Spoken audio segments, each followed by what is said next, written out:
Well, I'm just back from Italy. Our daughter Riley is studying over there. Weather was about the same, not as warm, like 60, 63-ish during the day. People sometimes think I'm Italian. I don't have any Italian blood in me. No. But let me show you a few pictures. And I tell you, first of all, there is Susan on the left and my daughter Riley. That's the Colosseum. This Colosseum, by the way, this goes back, the history is just amazing. They don't tear stuff down. This goes back to 80 AD. Wow. It was called the Grand Amphitheater. And what's so cool is you walk in there, Lomas, you would think you've gone to one of our modern day stadiums. No way. The way it's designed with stairways. So about 2/3 of it, because of earthquakes or water, rain erosion, has kind of gone away, but they've kept it solid. Thousands of people a day. That's the Trevi Fountain. 3 coins in a fountain. Okay. Throws a coin. Yes. So they've just refurbished that. That thing goes back to like 1725. Now, did you throw a coin? Did My you daughter throw your did. coin? All right. There you go. You got to do it, Chuck. And then the Spanish Steps. That you see all the people. That's just an afternoon of strolling. Wow. It's about 135 steps built back again in the 1700s, I think, coming down from what was a Spanish embassy into a piazza, a big courtyard area, which is pretty cool. And so then we went on from Rome and we went up. That's beautiful. This is called the Duomo. This is a big church in Florence, Cathedral Santa Maria del Fiore. And that's the bell tower. You can climb that 1,500 steps. Okay. We did that last time, but this time we went inside this dome of the Duomo.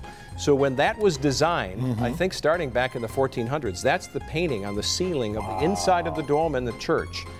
You can climb between that and the exterior dome. There's a cavity with a stairway that zigzags its way. It's nearly 500 steps up and about 500 coming down, of course. And so I've got a shot here. That's my daughter and Susan. Okay. That was the descending stairway. It's basically, if you turn sideways, you could pass somebody. If you're coming down, everybody would stop. They'd be like, whoa, there comes Lomas. So you get a good workout, but you're in a place you could never imagine. And when you get to the top, that's a different church. That's looking from the top of the Duomo out toward Florence, Italy. And it was like €15 admission. You get to go to the museum, climb the Duomo, go up in the bell tower if you want, and obviously see the church and the baptistry. Wow, that's beautiful. And there's another shot. It's kind of faint in the middle. That is the bell tower. Oh, okay. So actually it's a little shorter in terms of elevation, but you can see the mountains in the distance. What a great time we were having. And then I put this in for you. You and I could pick this little vehicle up and move it to a different part. Chuck, we used to do that back in college, so I would have took the challenge. I would have took the challenge if I'd have been there with you, It's Chuck. like a little delivery truck, and you see man. these things. To give you some reference, that's smaller than a smart car. Is that right? It's crazy. Wow. And then we kept going, and we were having fun. All of a sudden, we find out that there is a classic or heritage soccer game, football, they call it, right? Football. So this was the pageantry, like they got dressed up in costume. There are 4 teams from 4 different regions of Florence. Now, let me tell you, when you see this, you'll see the guy stretching. You'll relate to that. They bring in sand on hard surface. Okay. But these Silver guys, Dome. 50 plus. They're 50 plus. Look at these pictures. Now watch the next one here. They attack each other. They're ripping shirts off. They're pounding. It's kind of like rugby and martial arts. I don't know. Oh my goodness. And these guys were having fun, I know. And every time they get a score, and they shoot off a cannon. It was crazy that it happened to be on the weekend that we were there. And then just in case you're missing it, in Florence you can go to the Red Garter Steakhouse. You can find an American-like burger and fries. But we had pizza. So let me tell you about a trip like this. Short of airfare. Right now it's called low season. We had a hotel, 120 a night, including breakfast. Wow. Pizzas like this, or maybe like this, are about €5 to €8. So just say it's $1. Okay. It's a little different, but cab rides are cheap. We walk 70 miles in a week.